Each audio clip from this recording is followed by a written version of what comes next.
Con người thế gian, ai cũng mong muốn một cuộc đời may mắn, thuận lợi, một gia đình hạnh phúc, thịnh vượng. Nhắc đến gia đình thịnh vượng, ấm êm, người ta thường đề cao vai trò của người vợ.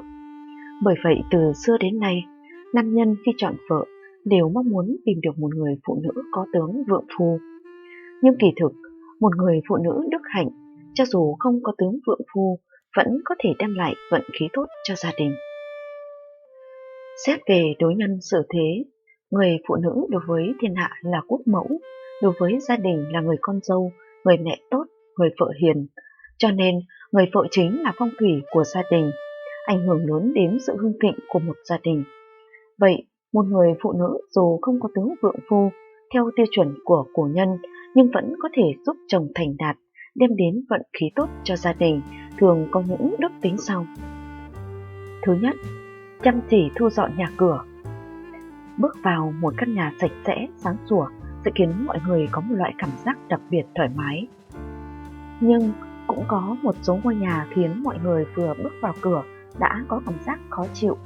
Đó chính là bởi vì căn nhà quá bừa bộn, đồ đạc để tùy tiện trên cả bàn ghế và cả nền nhà. Ngoài ban công bụi bẩn bám đầy, trong nhà vệ sinh bốc lên một mùi khó chịu. Tất cả những điều này đều sẽ phá hư phong thủy bên trong ngôi nhà.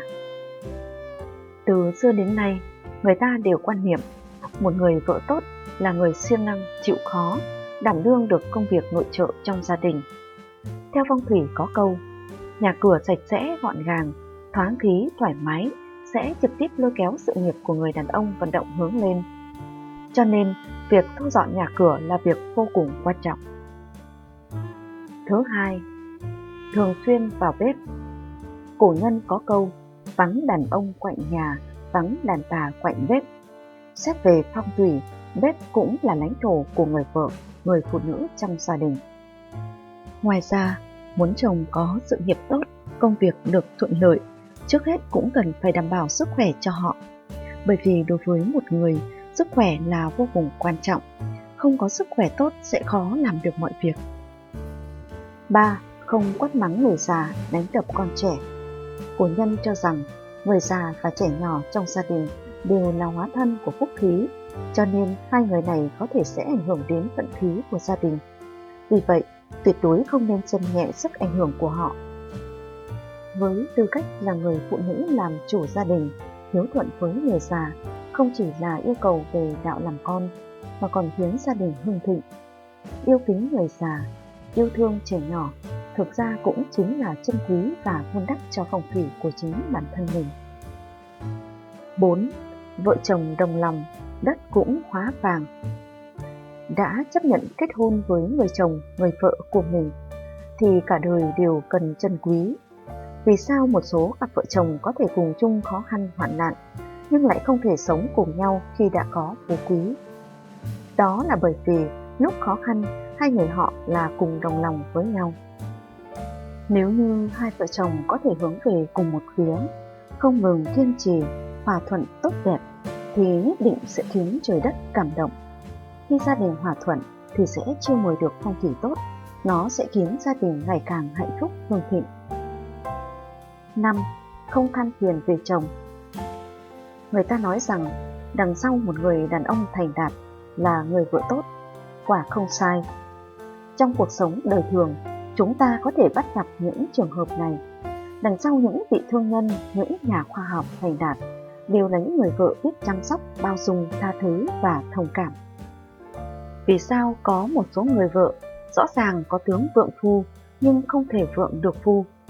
Điều này là bởi vì cái miệng của họ luôn phát ra những lời khó nghe. Bởi vì lời nói của một người là có mang theo năng lượng. Khi trách giận, năng lượng cũng được gia tăng. Một người vợ trách giận người chồng, thường xuyên phát ra những lời nguyền rủa chồng thì sẽ rất linh nghiệm. Cho nên, thường xuyên trách mắng chồng sẽ khiến phong thủy tốt của người chồng đang biến mất. Thay vào đó là chiêu mời vận rủi, giống như lời cay nghiệt đã phát ra. 6. Không tiêu dùng tiền bạc tùy tiện.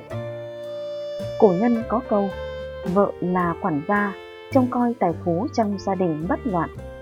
Việc dùng tiền mua sắm không phải là việc không được làm, nhưng ham muốn của con người thì quá nhiều, mà thứ thực sự cần dùng đến thì đôi khi lại rất ít. Cho nên, Trước khi mua hãy cân nhắc xem đồ vật đó đem đến sự thoải mái dễ nhìn, đừng mua thứ cổ quái kỳ lạ. Mua thứ đồ vật hữu dụng cho gia đình, bản thân, không nên mua những thứ vô dụng cổ quái. Bởi vì những thứ cổ quái kỳ lạ có thể phá hủy phong thủy tốt của gia đình. Những thứ vô dụng không dùng đến sẽ chiếm dụng chỗ của phong thủy tốt, giống như đuổi phong thủy tốt đi. Tụ tài cũng chính là tụ phong thủy, tiêu tiền cũng chính là tiêu hao phong thủy. Vì vậy, tiền phải được tiêu vào những việc chính đáng mới có thể kéo được phong thủy của người chồng, của gia đình mình đi lên. Đàn ông hơn nhau không phải ở sự nghiệp tiền tài mà hơn nhau ở người phụ nữ đi cùng. Hy vọng sau khi xem xong video này, các bạn nữ biết cách làm thế nào để giữ gìn hạnh phúc của gia đình mình.